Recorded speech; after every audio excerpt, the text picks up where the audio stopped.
Welcome to the Daily Elevated Show. We have a very special guest today, Bryanna Robinson. We are going to get into some very dicey and topical conversations. So make sure you stick around and we'll be right back.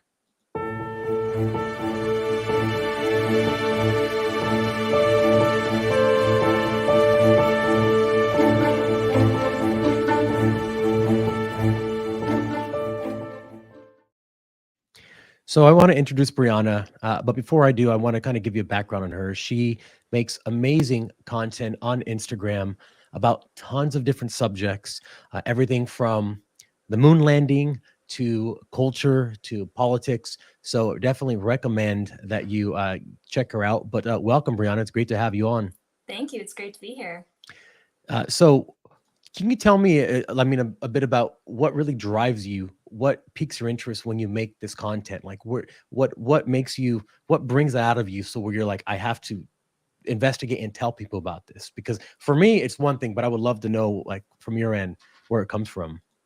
Yeah, I mean, to be honest, I'm not even that interested in politics. I find politics quite boring, to be honest. But I have this insatiable curiosity. Um, so a lot of my content is very conspiracy based, I guess you would say, because I just want to know things. I just want to know everything, and that includes politics, it includes culture, and obviously the more taboo subjects like the moon landing and the Titanic, the Rockefellers, the Rothschilds, international banking, all of that. So honestly, I'm just driven by a desire to know. I just want to know everything, and I think I have an ability to organize the information and get it out to people in a way that they can easily understand and access it. Yeah. So what's interesting is all those subjects always tie into politics. Like Hmm. there's really nothing that doesn't have politics touching it, or is the catalyst that gets that started. Yeah. I just found out about this whole story about the Titanic, about how was it like a bunch of banking heads were on the Hmm. Titanic, and there was a big.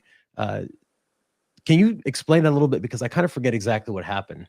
Yeah, so that's an interesting story. So on Jekyll Island, you have the representatives of the Rockefellers, the Rothschilds, a few very important, very influential bloodlines who happen to run the banking system, including JP Morgan. So their representatives meet. They have this meeting on Jekyll Island. There were two very outspoken opponents to the banking system. They wanted to create the Fed, and this was back in the early 1900s. Um, and it just so happened that those opponents were on the Titanic when it sank. Now, certain individuals who were supposed to be on the Titanic, including I believe it was the Rothschilds themselves, they pulled out at the last minute. Naturally. Yeah, the Vanderbergs, yeah. Yeah, they pulled out at the last minute. And then an incident had happened at sea where the sister ship to the Titanic, the Olympic, or no, was it the Britannic? It was one of those, Mhm. crashed into a Navy ship, and they were not allowed to collect the insurance money from that. So, of course, Rothschild, who owns the White Star Line, was very upset about that. And sinking the Titanic allowed him to not only collect the insurance money, but also to get rid of the opponents to the Fed. And then the Fed was created literally the next year. Which is really interesting, because if you think about who collects the insurance money when things like this happen, then you look at things like 9/11, where he just Mm-hmm. kind of magically got that insurance policy Oh, right yeah. before everything happened, got paid out on it. I mean, it's just incredible. I feel like they reuse the storylines. The more and more you study history, the more you say this already happened. This Mm-hmm. already happened. One of the most interesting things I just realized when talking about reusing storylines is the Bolsonaro story in Brazil. So if people don't know this, they literally are copying that storyline for the Trump narrative. He contested an election that he lost because of the voting machine irregularities. The Supreme Court of Brazil deemed him that he said that he incited a riot at the Capitol. Um, Said that he was not justified in contending the election, so they've banned him until 2030 Mm-hmm. for running. And when I read that, I felt like I was reading the exact. Well, it is the same storyline, Yeah. but it's incredible how um, history repeats itself. It's one of the oldest sayings, but it's really true. And I feel like the Great Awakening, which is people waking up to all these different facts, stories that we haven't been fed, is finally coming to a culmination point where people are opening their eyes, and it's beautiful to see. Yeah, it kind of makes you wonder with the whole history repeating thing. Do these oligarchs and these tyrants and these globalists, do they think we're actually that stupid that we won't see it, or are they just not smart enough to come up with a new game to play? Yeah, I think the decentralization of information has really thrown a wrench in their whole thing because they can't control it anymore, and that's why they Mhm. hate Elon. I know that's why they hate Elon Musk because ever since he bought Twitter, I mean, look at what's happened. You've had this massive counter uh, to the revolution that's happening. What people are just waking up and they're not being, they're being spoon fed this stuff, but they're not eating it. They're Mhm. back out and say, "No, I wanna know what's in this food, like, I wanna know what's really going on." So it really makes you question all of history. Mhm. Yeah. History is written by the victors. I mean, do we really know the true story? You know, more and more so I'm a big fan of history and especially Julius Caesar, Mhm. and the guy was an absolute maniac, and I'm surprised they haven't tried to cancel him yet, because if you wanna talk about someone who does genocide, the guy Yeah. literally will conquer nations or tribes, peoples, and kill them all, Yeah. burn their entire town, and then write them out of history so you never knew they even existed, which is Yeah. incredible. You would tell people that, like, "If you come against me, I'm gonna send my guys there." I mean, it happens so many times. So that's oh, and then he wrote his own history in third person. Yeah. Yeah. I mean, yeah, Wild. it's just I love what's happening, and I love that more people are starting to wake up. And because of videos like yours on the internet, people can take different subjects and consume them, and at least think critically. Even if they don't Mhm. agree with you, they can at least think critically about it. Yeah. Absolutely. So there are a few stories that I wanted to talk about today because they just happened, and I would love to get your take on it. So one of them is actually it's not political. But it does tie into politics because it's been used for a very nefarious reason.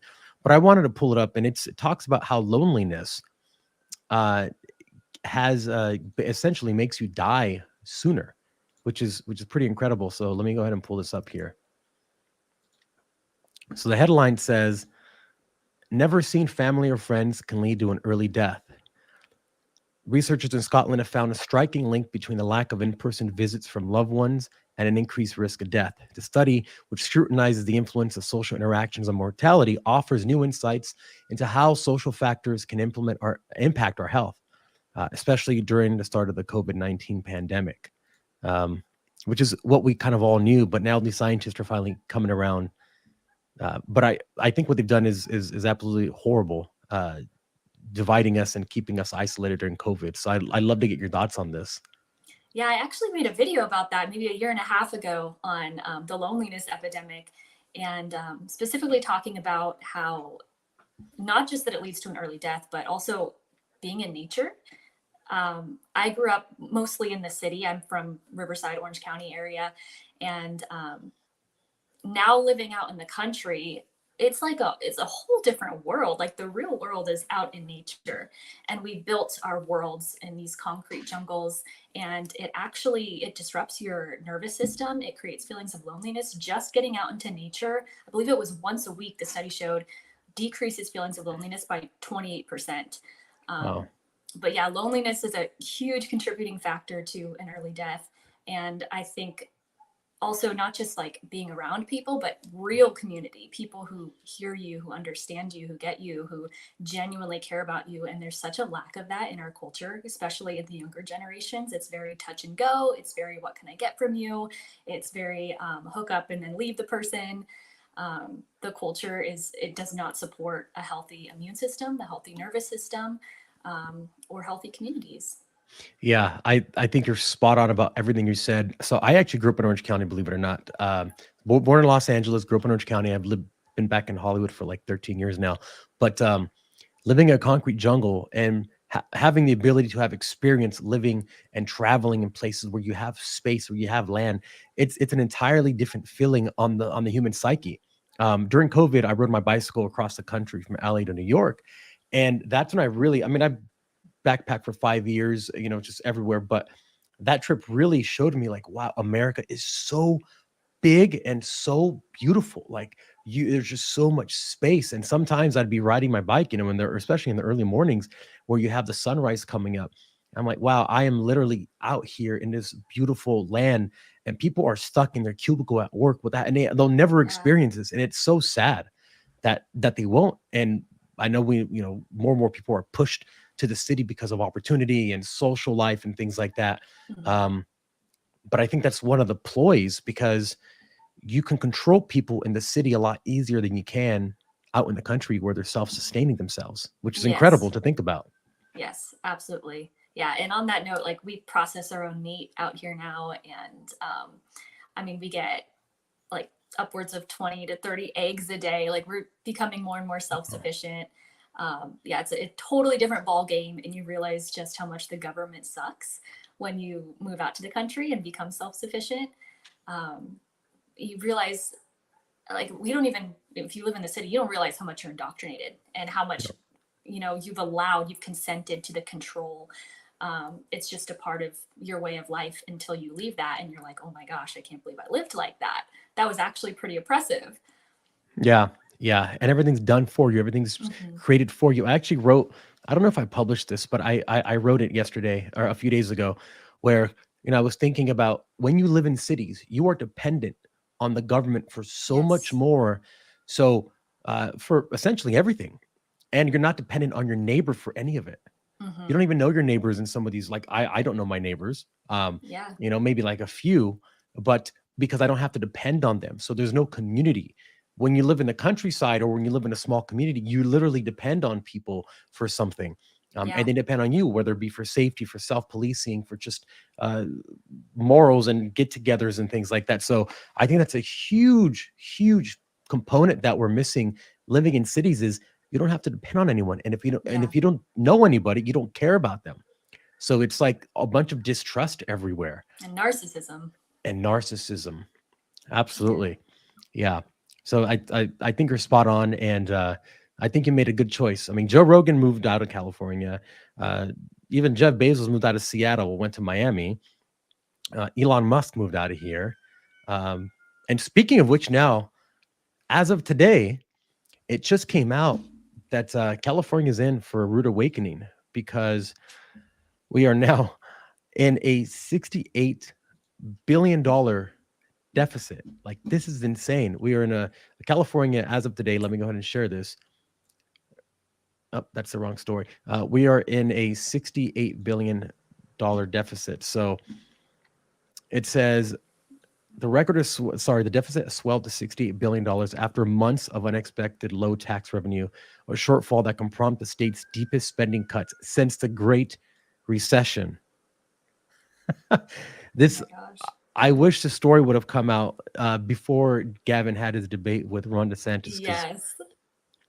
I don't know if they stopped the story from getting out before that, but I mean, I assume they probably did. Probably. Yeah. Yeah, No. that's Yeah. horrible. That's horrible. California is one big socialist experiment that is just utterly failing.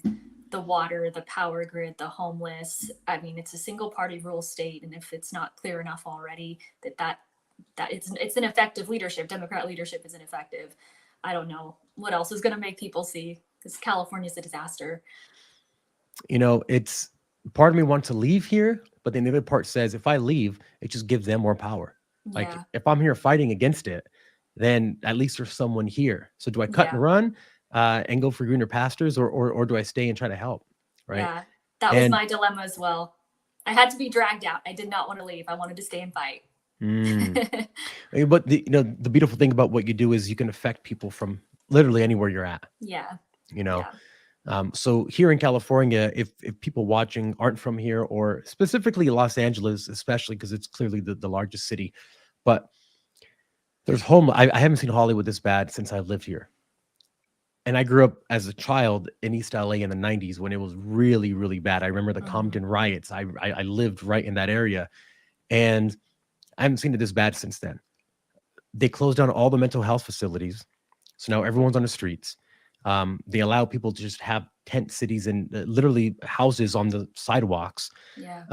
They'll clean them up, but then they'll come right back. There's nobody prosecutes crime. I've had so many friends. I've had friends who have been killed because of crime, and I've had tons of friends be robbed for their watches, for their cars, uh, everything. Like tons of my friends.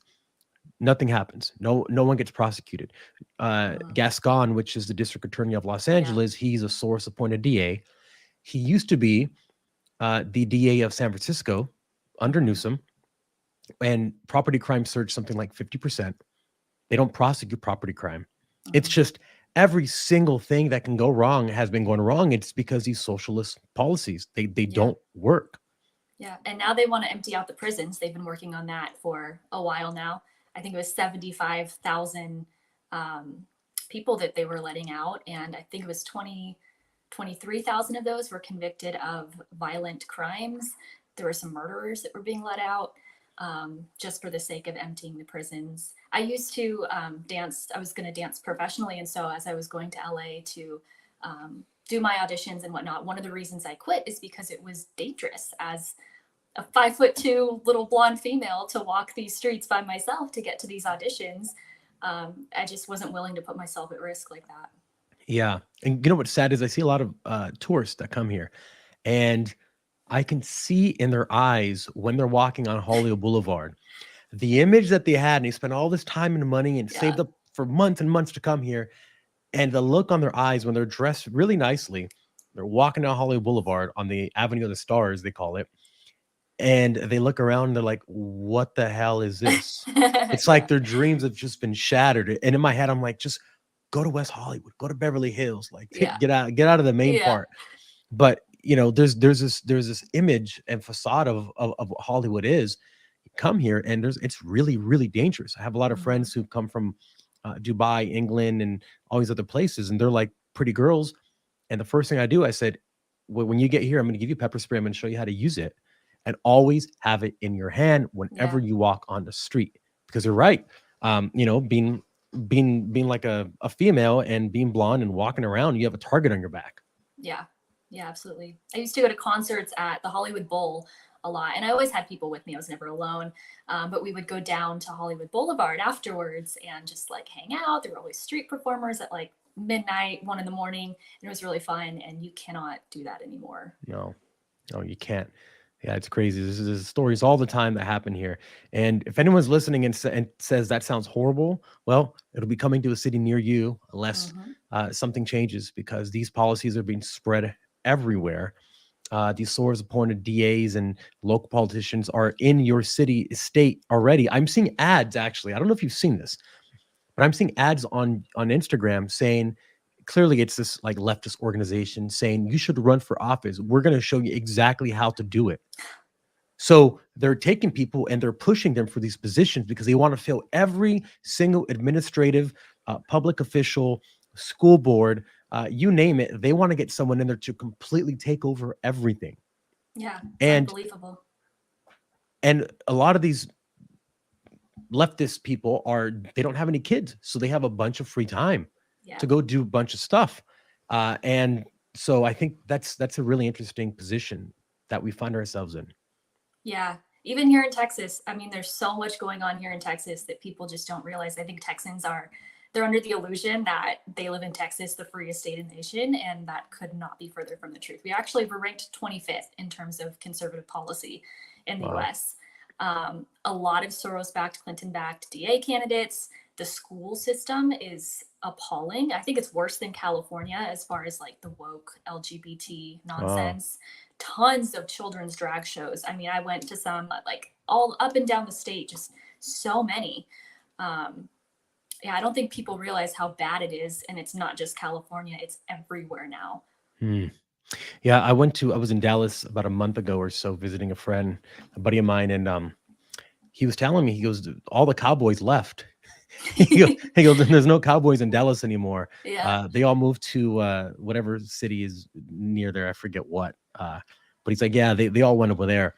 And he showed me, and he's like, yeah, there's a really, really big gay community in Dallas, I guess. Hmm. And it's definitely not what I thought it would be. It was my first time going to Dallas actually, and it was very modern. It felt like I was Yes. living in like a, I don't know, it just felt very like hipsterish. Yeah. Yeah. It's becoming more like Austin. Interesting. Yeah, all the So major cities have gay clubs and organizations and parades, pride parades. Even smaller cities like Waco, San Antonio, it's affecting everywhere. That's interesting.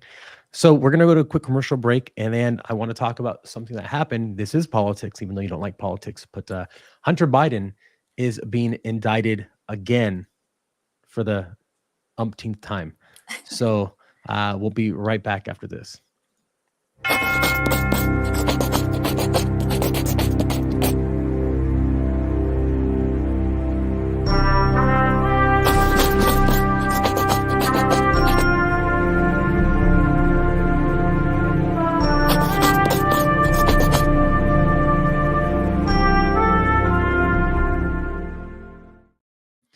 All right. So I did want to bring this up because I think it's incredibly important. And well, let me just show it first, and then I'll explain what I think is happening, and then let me know your thoughts on it. So Hunter Biden today was indicted again on federal tax charges and gun charges. Sorry, tax evasion charges and gun charges. So we know he's a crackhead. We know he's a pedophile. We know he's a bad guy. Like, this is literally the worst guy you can have as a son. And I don't know why he turned out that way, but whatever it is, he did. I mean, it made me look at his dad, and you can, the apple doesn't far fall from the tree. But if you haven't seen his pictures on his laptop, which the FBI said never existed, and then had to, say, oh, well, it does exist. You can get those pictures online, and it's pretty crazy. I've gone through a lot of them. The guy is basically cross-dressing, has hookers, and just every one of his pictures has these young girls in it smoking crack on camera in pictures, taking naked pictures of himself. Like, this is like the guy that you would never want around anybody who basically. And now he's getting indicted again with the gun charges and things like that. So basically says that there was an investigation into the business dealings of Joe Biden's son, and that it's intensifying.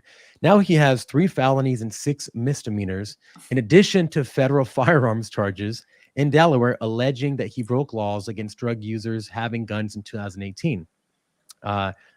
So essentially, he's getting bamboozled, not bamboozled, actually. He actually did this stuff. So let me tell you what I think about it, and then you let me know what you think about it. So, and I called this out 6 months ago or so, and it's not like I figured this out. It's pretty obvious that they want to get rid of Joe Biden because he's sucking in the polls so bad, and put Gavin Newsom in. So how do you do that? Well, you make it to the point where he has so much happening to him, so many indictments from his son, the bribes stuff is coming out like crazy now, that you get him to essentially drop out, and you're able to run Gavin Newsom, who's a younger candidate, who we know is running a shadow campaign, as DeSantis put it. He's debating the guy running for the nomination of the Republican Party. Why? If he's doing all this, Biden literally told him that you would basically saying that you could have my job if I wasn't running for it, that you would do a good job at it. He's inviting dictators, communist dictators, into California. He's cleaning up the street for him. It's like, you have to be dumb to not see what's happening. So I think this is a move being allowed by the Democratic Party, who runs the justice system at this point, to get him out of there.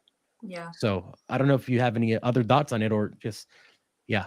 Yeah, I would agree with that. I mean, he's barely alive at this point. And like, I mean that genuinely. Like, I'm not trying to be funny. He's barely alive at this point. Like, and I'm not one of those people that's like, oh, it's elder abuse. I think he's consenting to this, and he's a pretty evil man, based on his voting record and just the kind of person he is. So I don't feel sympathy for him. But there's no way he could survive another term. And I think the Democrats are at least smart enough to know how much the public hates Kamala Harris and knows how useless she is, and that they can only play the race card so long. But I think Gavin Newsom he's kind of a sociopath, and he lies like it's breathing, and he would be the perfect dictator to put into office. But yeah, I agree. He's absolutely planning to run, if not this term, next term after. But I think that anyone who's considering voting for him should visit LA specifically, or San Francisco, Oakland, at least once before they cast their vote, so they can see what they're getting themselves into. I don't think anything's going to happen to Hunter Biden.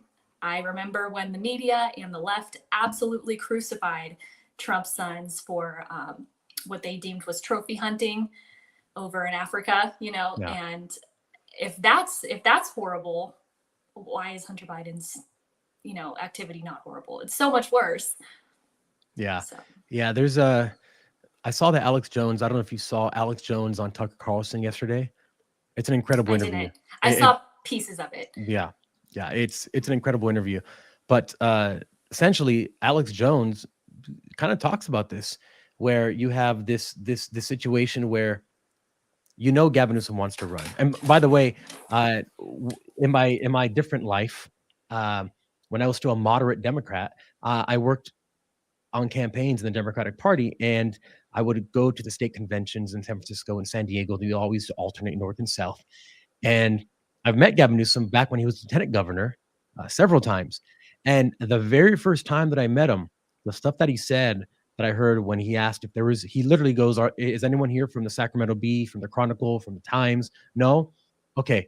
So because you have to announce yourself as a member of the Mhm. press if you're asked. The stuff he said after he found out there was no press in the room, I was like, this guy is a piece of crap. And I had nothing against him. I actually liked him, right? Because I didn't really know much about him. Like, this guy is conniving. This guy is a liar. He's a sociopath. And this was back in, like, I would say 2004. I want to say, when Obama was still you know fairly new Mhm. in the game. But when I saw that, I'm like, this is a bad dude. It might have been 2007, actually. My years get, well, whatever. But to see that he's not changed whatsoever, he's gotten worse and worse, and the way he Yeah. dodges questions, the way he won't answer stuff, and now his track record of having a $68 billion deficit in the state of California, like, who in the right mind would vote for a guy like that? The only thing that I can think about is people who are so indoctrinated in this socialist, Marxist, leftist politics that are going to vote for him just because he's who he is. Yeah. He is the poster child of the left. And if he's enacting socialist policies, that's all people care about, because they think Yeah. it will work. Yeah. And whatever's trending at the moment, we say, like, I can't imagine how anyone would vote for him. Look at what he's done already. But I know my generation, I'm 24, so I'm technically Gen Z. So Gen Z millennials, they actually really like him, which is scary. They defend him. They think he's really cool. And that is scary to think about, because they're going to be the next big voting block as the older generations die off. So I don't know. We could see a Gavin Newsom presidency. Yeah, I have seen some studies that say, or some polls, or whatever they are, that Gen Z is the most conservative, which is kind of weird to think. Males, The Gen Z males, yeah, yeah. yeah, and then females are essentially females and black people are what keep the Democratic Party in power. Yes. That's Yes. that's a fact. Yeah. And Biden's losing the black vote. Mm-hmm. I mean, I wouldn't say he's losing it, but, well, he's not lost it, but he's losing it. He's in a Yeah. process of losing it, because there's a great awakening, I believe, coming from, in the black community right now, the same Yeah. as everywhere else. So if they lose the black vote, they have to get it from somewhere. The Mm-hmm. illegal immigrants, number one, and the people who are being indoctrinated by this stuff are number two. And I think Yeah. that's a new demographic voting block that they can rely on for at least the next 30 years. Mm-hmm. But do we Yeah. even have that long with CBDCs and social credit scores and No. carbon credits and, like, Yeah, no, you better start moving out to the country, because we're not going to be able to shop in our grocery store soon. yeah. Alex Jones actually talked about that yesterday. I keep bringing it up because it's fresh, but he mentioned the fact that they're trying to demonize white people who live in the countryside, in a suburb, essentially, because that's the last group of the population that they cannot control. They Mm-hmm. can't control where you get your food from because you make Yeah. it yourself. They Yeah. can't control essentially everything about you. Mm-hmm. And I mean, I tend to believe that his logical line of where he goes makes sense, where eventually you won't be able, there will be some kind of law or something that says that you can't leave your house unless you have some kind of cell phone that can geolocate you where you're at. Yeah. Yeah. And what's crazy is they keep pushing this narrative that it's like white people, white farmers, and white America. But white people are the minority in Texas now. White people are the minority in the city that I live in. We got a lot of Black and Hispanic farmers and ranchers. I mean, cowboy culture came from Mexico. That's very true. That's very true. Something sad here happened a few days ago. I'm a huge fan of the PBR, the rodeos, Yeah. and this LA City Council 2 days ago they voted to ban it. Yes. Yeah. They lost And though, right? well, so what happened was a lot of Mexican people came out and they said this is part of our heritage. Like Yeah. you're ruining our heritage. So they went with that, which was smart. Mm-hmm. So the LA City Council, what they said is, okay, well, let's go back and write out the law more specifically to allow certain kinds of rodeos that where there's no bucking. Oh, So essentially, you can have cultural rodeos where it's just, I guess, I don't even know what those are, where you just kind of, I guess, ride the horse around, but you can't have a bull, you can't buck. There's no bucking. So PBR no longer is going to be able to be in LA, which is horrible because I would always go watch them. yeah. Yeah, that's sad. There is a huge equestrian culture out there for sure. Yeah, no, there really is. There's a lot of space in California where people Mhm. ride horses, especially over here in Burbank. I mean, all over the place. But Yeah, I guess I'll have to go to Orange County to watch the PBR next year. I guess so. I Yeah, don't think that's a bad thing though. I love OC. yeah, yeah. Growing up, you definitely get a dose of the more normal culture, Hmm. you know. But I think when people have kids, it's really hard to. I don't know. I would think that it's hard to be so activist when you have kids because you're busy. You're busy raising a kid. Yeah, You yeah. know, Actually, have a life. Yeah. you have a life. Have you heard of this dink? These dinks, what are they called? Dinks. There's a video on TikTok going around. Have I've you seen seen it it? on my Twitter feed. Yeah. Yeah. So it means if someone hasn't heard of it, it means double income, no kids. And these people they made they're basically talking crap about people who have kids. They said, yeah, like we can play with the kid and give it back to the parents. We can go on vacations. We can do all the stuff. And at first glance, it's funny, right? Like, oh yeah, dinks, double income, no kids. But if you see what they're pushing, they're trying to position parenthood as being something that dumb people do. Like, why would you Yeah. even have kids? You can live your life for yourself. Yeah. And it follows his narratives. It's really a communistic social, more like a leftist socialist narrative where they want you to have less kids. Well, especially the people who are pushing for depopulation. So I think it's Yeah. it's subtly a very negative thing for society. Yeah. I mean, with the current birth rate, we're going to face a civilization collapse. People need to start having kids, or I don't know what's going to happen, but it won't look good. Yeah. But what I think is interesting about like the dink community, because it is becoming more popular, is that not only do they look at people who choose a family or stay-at-home moms as like inferior, um, I just can't imagine that being a fulfilling life, being super selfish and doing all the things you want to do when you want to do them. After, I don't know, 10, 15 years of that, your conservative friends, your dumb friends are going to have generations around them. They're going to have children, and then their children are going to have children. And when they're on their deathbed, they're going to have all of these family members that they created, and you're going to have no one. Yep. And that's a sad place to be when you're older and you're not cool anymore, and just lifting weights doesn't really work anymore. What are you gonna live in an old folks home? It's a bunch of old Bitter. Yeah. other lonely people, be an alcoholic, Yeah. which is crazy. An ex girlfriend of mine, she had whatever her grandmother lived in a facility, not a facility. It was a neighborhood in Orange County, and I said, What's it like, living just in this kind of community?" She said, "You know what it's like, Fabian? It's like high school all over again. You have cliques of people. You have not the cool kids, but the cool singers and the not cool singers. You have the guys that hook up with all the girls, and everyone's drunk all the time because there's nothing else to do. So it's like you live all your life, you make all this money just to go back to being in high school again at the end of your life." She goes, "It's so weird." I said, "Do you That's get drunk?" She wild. said, "Hell yeah, I get drunk." At least she's honest. Yeah, yeah. But it's interesting. I I looked up the figures, and senior citizens have one of the highest rates of like STDs. Really? Yep. Never would have guessed that. And they're massive Wow. alcoholics as well. Well, I would have guessed that, but Yeah. Yeah.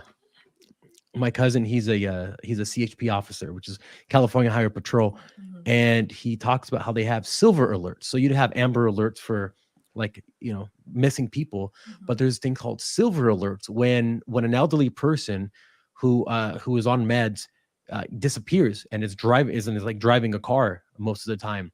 So they have to put out these um these notices to go find this person because they can hit someone very easily. And he said one time he pulled over. Now, he didn't pull over, sorry, they were crashed. And it was this guy who was like 80 something years old. Out of it, you could tell he was either on, Alzheimer's or a bunch of pills. And he couldn't arrest him because his chief said, you know what?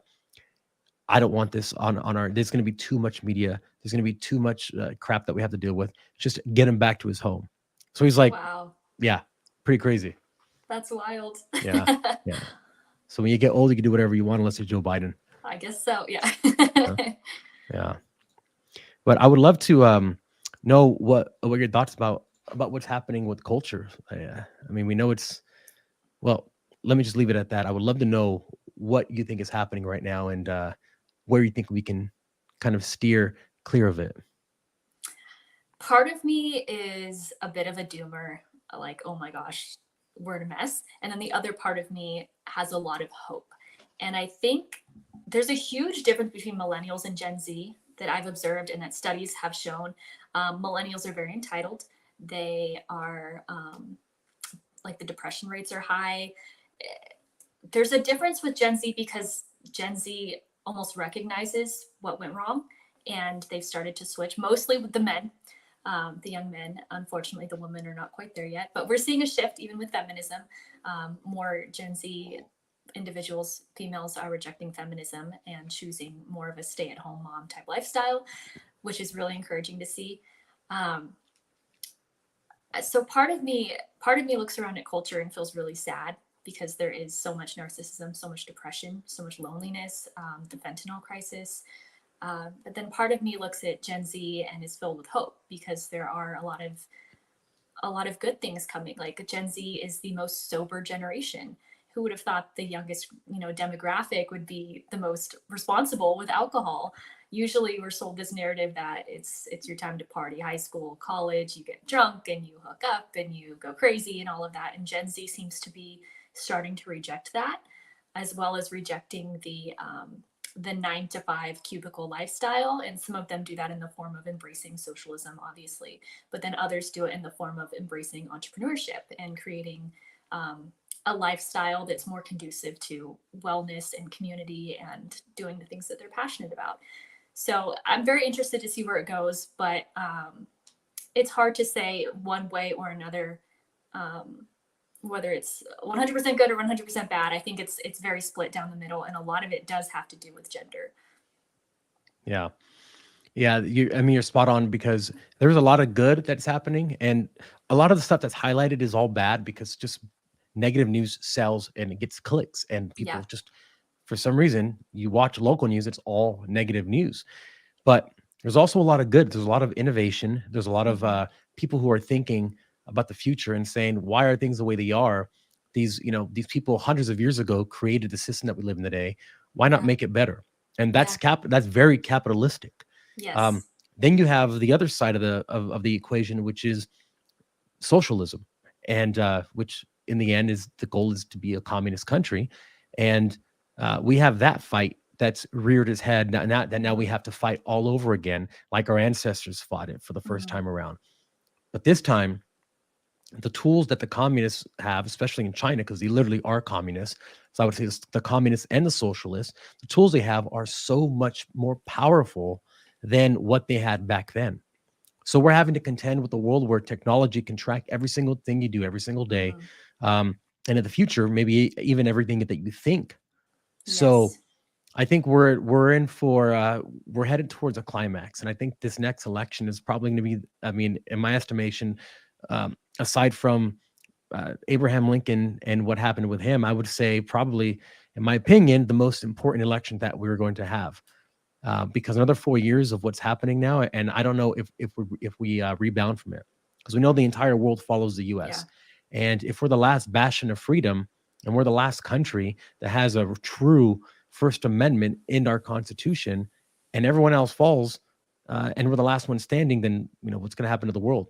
I Yeah. don't know that That's it. humanity would ever be able to get out from under that because of the amount of technology that we have now around us. Yeah. The only option will be to live outside the system and to learn how to process your own food and all of that.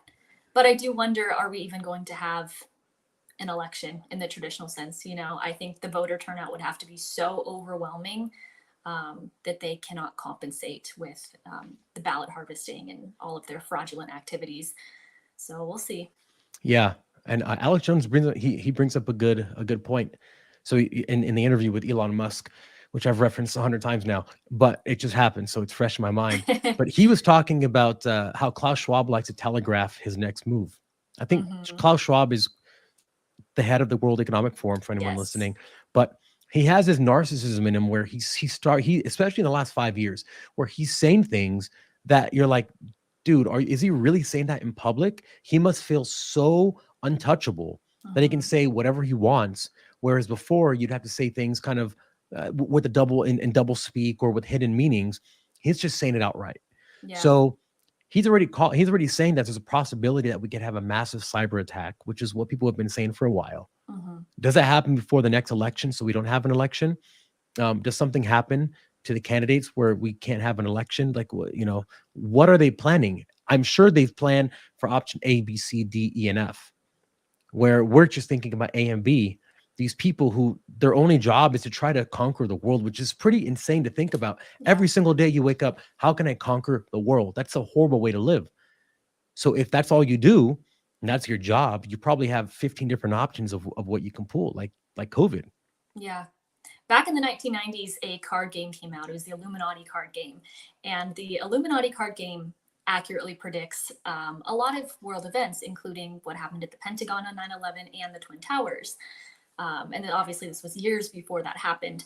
One of the things that it predicts is that there is a charismatic leader who looks strikingly like Donald Trump, who will come to power, and then an assassination. And I think that if Trump wins, I almost believe it's because they allow it. And it would not surprise me if there was an assassination. Well, here's the idea to that I have. Since everyone is talking about it already, everyone knows it's a possibility, and everyone knows who's going to be culpable if something like that happens. Being that, let's say it is your plan to do that, right? Like, let's say you're the globalist organizations, whatever, and everyone's looking at you and everyone's calling you out. Do you do it? Do you take that chance? I think they Because would. and then you're going to activate. I mean, well, look, if your job is to cause a civil war in this country, cause Mm-hmm. chaos, cause a collapse of it, then yes, I guess it would make sense because it serves a purpose. And if you're 2 degrees of separation away from it, then yeah, they can point fingers and accuse. But if there's really no proof, there's no proof other than, speculation, I guess. So Yeah. it's Like you were interesting. saying earlier, I think like the boldness, the brazenness that they have now, part of their weird satanic religion is that they believe in karmic retribution.